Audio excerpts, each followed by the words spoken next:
ہمارے علاقے میں جب کوئی فوت ہوتا ہے تو پہلے 3 دن اس کی قبر پر دھواں لگاتے ہیں. اس کی وضاحت فرماتے ہیں. وضاحت کیا جی؟ بدعت ہے، اس طرح کی تو کوئی چیز ثابت نہیں ہے.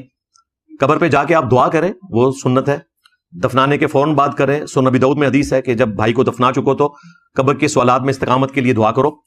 اس کے بعد بھی وقتاً فوقتاً جب آپ قبرستان جائیں گے تو دعا کریں گے، جو صحیح مسلم میں ہے: السلام علیکم اہل الدیار من المؤمنین والمسلمین وَإِنَّا إِن شَاءَ اللَّهُ بِكُمْ لَلَاحِقُونَ نَسْأَلُ اللَّهَ لَنَا وَلَكُمُ الْعَافِيَةَ. یہ دعا ہے، یہ آپ کریں اور اس کی طرف سے صدقہ اور خیرات کریں.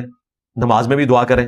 یہ کام ہے کرنے کے. باقی یہ دھوئیں دینے سے کوئی فائدہ نہیں ہوگا. نہ وہاں پر آپ کرائے کے جو حفاظ لے جاتے ہیں قرآن پڑھانے کے لیے ان کا کوئی فائدہ ہے.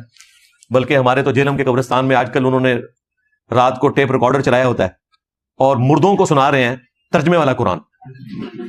مردوں کو رات کے وقت ادھر کوئی نہیں ہوتا. وہ بائی چانس ایک دفعہ مجھے جانا پڑا تو آواز آ رہی تھی. میں نے پوچھا کہ جی پوری رات چلتا رہتا ہے. وہ یہ سمجھتے ہیں اس کے ذریعے مردے کو تخفیف ہوگی. اس مردے کو جس نے پوری زندگی خود قرآن ترجمے سے کھول کے نہیں پڑھا، اب مرنے کے بعد اس کی قبر کے اوپر ترجمے والا قرآن چلا رہے ہیں کہ اندر جا کے شاید اسے کوئی فائدہ ہو جائے. تو اللہ سے ڈر جائیں، اس طرح کچھ نہیں ہونا.